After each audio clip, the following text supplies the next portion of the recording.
రూమ్లో పోయి ఏడ్చి కళ్ళు దుడుచుకొని మళ్ళీ వండి పెట్టేది. అవునా? ఇవాళ ఇంటి ఆయన బావి కాడిపోతే మా అక్క అమ్మగారింటికి పోయి అమ్మని చూసి వెనక్కి వస్తుంది. పండుగ పూట ఉందంటే పిల్లల్ని తీసుకొని బరాబరు లక్ష్మీ నరసింహస్వామి పోవాలన్నా భద్రాచలంలో రాముల వారిని దర్శించుకోవాలన్న బస్సులో పోతుర్రా? ఎప్పుడన్నా ఈ 2 ఏళ్లలో ఒక్క రూపాయి ఎవరైనా బస్ కిరాయి అడిగినరా అక్క? 9,000 కోట్ల రూపాయలు మా ఆడబిడ్డల బస్ కిరాయిలకు నేను ఆయననే చెప్పిన, నా ఫోటో పెట్టుకొని ఎవరైనా బస్ కిరాయి కండక్టర్ అడితే మా తమ్ముడు పట్నంలో ఉంటాడు తెచ్చుకోపోరే అని ఫోటో చూపించమని మా అక్కలకు చెప్పిన. ఈ 2 ఏళ్లలో మా అక్కల్ని నేను అడుగుతున్నా, ఒక్కరైనా ఒక్క రూపాయి మిమ్మల్ని బస్ కిరాయి అడిగినరా మీరు చెప్పండి అక్క? అడగలే కదా. ఇది కేసీఆర్ మేము ఆడబిడ్డలకు 9,000 కోట్ల రూపాయలు బస్సుల ఉచిత ప్రయాణానికి మా ప్రభుత్వం కట్టింది. పొన్నం ప్రభాకర్కు ఇవాళ మా ప్రభుత్వం తరఫున 9,000 కోట్లు చెల్లించినాం. ఇదే కాదు, బస్సులో ఉచిత ప్రయాణమే కాదు, 1000 బస్సులు మా స్వయం సహాయక సంఘాలకు కొనిపించి బస్సుల యజమానులను ఇవాళ మా ఆడబిడ్డల్ని చేసినాం. సోలార్ పవర్ విద్యుత్ ఉత్పత్తి అదాని అంబానీలు కాదు, మా ఆడబిడ్డలకు 1000 మెగావాట్లు ఇవాళ వాళ్ళకు వ్యాపారాన్ని అప్పజెప్పినాం. హైటెక్ సిటీ పక్కన మైక్రోసాఫ్ట్, ఇన్ఫోసిస్, విప్రో లాంటి కంపెనీలే కాదు, ఇవాళ 3.5 ఎకరాలు 100 కోట్ల రూపాయల భూమి 150 షాపులు వాళ్ళు ఉత్పత్తి చేసిన వస్తువులు అమ్మనికే శిల్పారామం పక్కన మా ఆడబిడ్డలకు ఇచ్చినాం. రైతులకు రైతు బోనస్ ఇచ్చినాం, రైతులకు రైతు రుణమాఫీ చేసినాం. ఆనాడు ఒరేసుకుంటే ఉరేసుకున్నట్టే అంటే ఈనాడు మీరు వరి వండించండి, సన్న వడ్లకు 500 రూపాయల బోనస్ ఇస్తామని దేశంలోనే ఈ 2 ఏళ్లలో ప్రతి సంవత్సరం అత్యధికంగా వడ్లు పండించినాం. ప్రతి వాళ్లకు గిట్టుబాటు ధరతో పాటు 500 బోనస్ ఇచ్చినాం. అత్యధికంగా ఇవాళ లబ్ధి పొందిన జిల్లా నిజామాబాద్ జిల్లా. ఈ జిల్లాలో పండించిన వడ్లు దాయానికి గోడౌన్లే లేవని పెద్దలు సుదర్శన్ రెడ్డి గారు ఇప్పుడే చెప్పిండ్రు. నిరుద్యోగ యువకులకు 70,000 ఉద్యోగాలు ఈనాడు మేము లెక్క కట్టి ఇచ్చినాం. కేసీఆర్ నీకు అనుమానం ఉంటే ఫామ్ హౌస్ల నుంచి ఎల్పీ స్టేడియం రా, 70,000 మంది విద్యార్థులను ఉద్యోగాలు ఇచ్చిన వాళ్ళను తలలు లెక్క కట్టి లెక్క చూపితే ఒక్క తలకాయ తగ్గినా నా తల తీసుకుంటా. 70,000 ప్రభుత్వ ఉద్యోగాలు మేమిచ్చి చూపించినాం. గ్రూప్ 1 2011 తర్వాత పరీక్షలు 15 ఏళ్ళు పెట్టకపోతే పరీక్షలు పెట్టి ఉద్యోగాలు ఇస్తే కాళ్ళ కట్టెబెట్టి కోర్టులో లిటిగేషన్లు పెడితే నిన్న హైకోర్టు చెంప చెల్లుమని కొడితే 562 మంది గ్రూప్ 1 ఉద్యోగాలను నియామక పత్రాలు మేము అందించినాం. మా ఆడబిడ్డలు కానీ, రైతులు కానీ, నిరుద్యోగ యువకులు కానీ, అభివృద్ధి కార్యక్రమాలు కానీ, ఔటర్ రింగ్ RRR కానీ ఇట్లా చెప్పుకుంటూ పోతే ప్రతి అభివృద్ధి కార్యక్రమాన్ని ఈ 2 ఏళ్లలోనే మనం చేసుకున్నాం. అందుకే ఆ చిక్కుముళ్ళను అన్నింటిని ఒకటొకటి పరిష్కరించుకుంటూ ఈరోజు తెలంగాణ రాష్ట్రాన్ని అభివృద్ధి పదం వైపు నడిపించడానికి మేమందరం తీవ్రమైన ప్రయత్నం చేస్తున్నాం. నిండు మనసుతో మీ ఆశీర్వాదం కావాలి. ఈరోజు మీరు అండగా నిలబడితే తెలంగాణను అద్భుతమైన రాష్ట్రంగా, ఈ దేశంలోనే నెంబర్ 1 రాష్ట్రంగా తీర్చిదిద్ది Telangana is rising, come join in Telangana rising అని ఈరోజు తెలంగాణను ముందుకు తీసుకెళ్తాం. మీరు అండగా నిలబడాలి. నిజామాబాద్ జిల్లా నిండు మనసుతో ఆశీర్వదించాలి. వాళ్ళు వీళ్ళు ప్రలోభాలు పెట్టినా, వాళ్ళు వీళ్ళు ఏది చెప్పినా వినకండి. మీ సమస్యల్ని పరిష్కరిస్తా.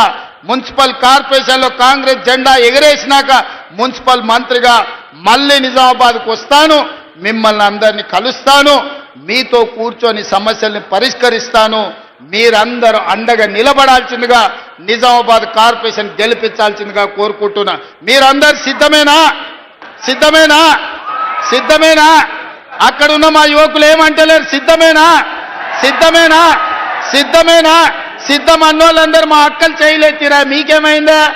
ఎత్తురి చేయిపైకి మా ఆడబిడ్డలు చూడు ఎంత మంచిగా పాలపిట్ట లెక్క కనిపిస్తున్నారు. ఇందిరమ్మ చీర కట్టుకొని హెలికాప్టర్లు వస్తుంటే మా అక్కలు నడుచుకుంటూ వస్తే దసరా పండుగ నాడు పాలపిట్టల్ని చూసినట్టు ఉన్నది. మా అక్కలందరూ ఇంతమంది పాలపిట్టలు వచ్చినాక ఈ గెలుపు ఖాయమైన నమ్మకమైంది. చేయి పైకెత్తిన వాళ్ళందరూ నాతో పాటు కలపండి. జై కాంగ్రెస్, జై జై కాంగ్రెస్, హస్తం గుర్తుకే, హస్తం గుర్తుకే. ధన్యవాదాలు మిత్రులారా. గౌరవనీయులైన ముఖ్యమంత్రి గారి చేతుల మీదుగా మన గ్రామీణ అక్క చెల్లెళ్లకు 1614 సంఘాలకు 200 కోట్ల రూపాయల చెక్ అందించడం జరుగుతుంది.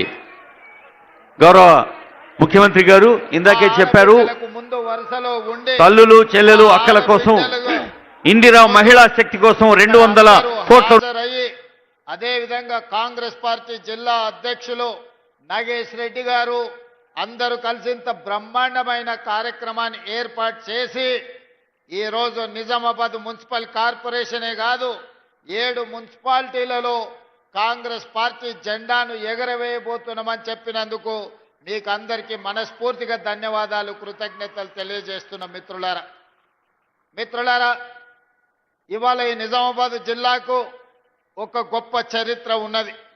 ఈ చరిత్ర గురించి ఈరోజు మనం మాట్లాడుకోవాల్సి వస్తే నా తెలంగాణ కోటి రతనాల వీణ అని నినదించిన దాశరథి ఈ నిజామాబాదు గడ్డ మీద పుట్టిన బిడ్డ. ఇక్కడి జైల్లో నుంచే ఆనాడు ఆ నినాదం అందించారు.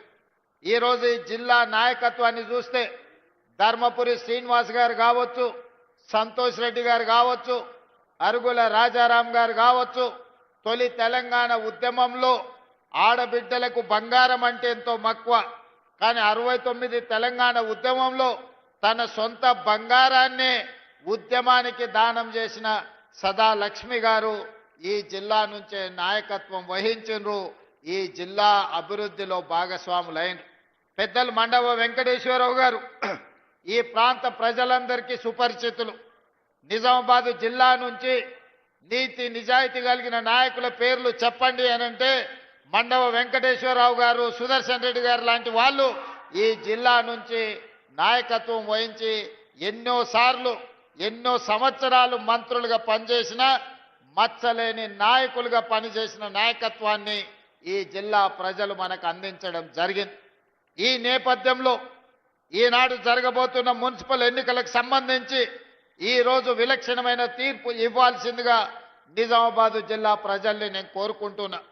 మీకు అందరికీ తెలుసు, 2014 తర్వాత 2 సార్లు శాసనసభ ఎన్నికల్లో టీఆర్ఎస్ పార్టీ కేసీఆర్ గారు ముఖ్యమంత్రిగా బాధ్యతలు చేపట్టిండ్రు. అదేవిధంగా జాతీయ స్థాయిలో జరిగిన పార్లమెంట్ ఎన్నికల్లో 3 సార్లు నరేంద్ర మోడీ గారు ప్రధానమంత్రిగా బాధ్యతలు చేపట్టిండ్రు. 12 సంవత్సరాలు నరేంద్ర మోడీ ప్రధానమంత్రిగా, 10 సంవత్సరాలు కల్వకుంట్ల చంద్రశేఖరరావు గారు ముఖ్యమంత్రిగా బాధ్యతలు చేపట్టి నిజామాబాద్ మున్సిపల్ కార్పొరేషన్లో కూడా 2 సార్లు టీఆర్ఎస్ పార్టీని ఇక్కడ గెలవడం జరిగింది. నిజంగానే సమస్యలను పరిష్కరించి ఉంటే నిజామాబాద్ జిల్లాలో, నిజామాబాద్ నియోజకవర్గంలో, నిజామాబాద్ మున్సిపల్ కార్పొరేషన్లో ఈరోజు చెత్త కుప్పగా మారి మురికి కూపంగా మారుండే పరిస్థితులు కావు. ఈ 12 ఏళ్లలో బీజేపీ, ఈ 10 సంవత్సరాలలో టీఆర్ఎస్ ఏ ఒక్క సమస్యను పరిష్కరించకపోగా ఇక్కడ ఉన్న సమస్యలు మరింత జటిలమైనవి. అందుకే ఈనాడు నిజామాబాద్ జిల్లా ప్రజలకు నేను గుర్తు చేయదలుచుకున్నా, నిజామాబాద్ జిల్లా అంటే వ్యవసాయానికి మారు పేరు. అంకాపూర్ చికెన్ దేశంలోనికే ఒక ప్రఖ్యాతి గాంచింది. ఇవాళ పసుపు, నిజామాబాద్ పసుపు బంగారంతో పోటీ పడుతుంది. ఆయల్లో ఒక క్వింటాల్ నిజామాబాద్ పసుపు దాదాపుగా 4 బంగారం కొనుక్కునే ప్రజాక్షేత్రంలో ఉండి ప్రజలకు అందుబాటులో ఉండే ఎన్నికలకు సంబంధించి ఈరోజు విలక్షణమైన తీర్పు ఇవ్వాల్సిందిగా నిజామాబాద్ జిల్లా ప్రజల్ని నేను కోరుకుంటున్నా. మీకు అందరికీ తెలుసు, 2014 తర్వాత 2 సార్లు శాసనసభ ఎన్నికల్లో టీఆర్ఎస్ పార్టీ కేసీఆర్ గారు ముఖ్యమంత్రిగా బాధ్యతలు చేపట్టిండ్రు. అదేవిధంగా జాతీయ స్థాయిలో జరిగిన పార్లమెంట్ ఎన్నికల్లో 3 సార్లు నరేంద్ర మోడీ గారు ప్రధానమంత్రిగా బాధ్యతలు చేపట్టిండ్రు. 12 సంవత్సరాలు నరేంద్ర మోడీ ప్రధానమంత్రిగా, 10 సంవత్సరాలు కల్వకుంట్ల చంద్రశేఖరరావు గారు ముఖ్యమంత్రిగా బాధ్యతలు చేపట్టి నిజామాబాద్ మున్సిపల్ కార్పొరేషన్లో కూడా 2 సార్లు టీఆర్ఎస్ పార్టీని ఇక్కడ గెలవడం జరిగింది. నిజంగానే సమస్యలను పరిష్కరించి ఉంటే నిజామాబాద్ జిల్లాలో, నిజామాబాద్ నియోజకవర్గంలో, నిజామాబాద్ మున్సిపల్ కార్పొరేషన్లో ఈరోజు చెత్త కుప్పగా మారి మురికి కూపంగా మారుండే పరిస్థితులు కావు. ఈ 12 ఏళ్లలో బీజేపీ, ఈ 10 సంవత్సరాలలో టీఆర్ఎస్ ఏ ఒక్క సమస్యను పరిష్కరించకపోగా ఇక్కడ ఉన్న సమస్యలు మరింత జటిలమైనవి. అందుకే ఈనాడు నిజామాబాద్ జిల్లా ప్రజలకు నేను గుర్తు చేయదలుచుకున్నా. నిజామాబాద్ జిల్లా అంటే వ్యవసాయానికి మారు పేరు. అంకాపూర్ చికెన్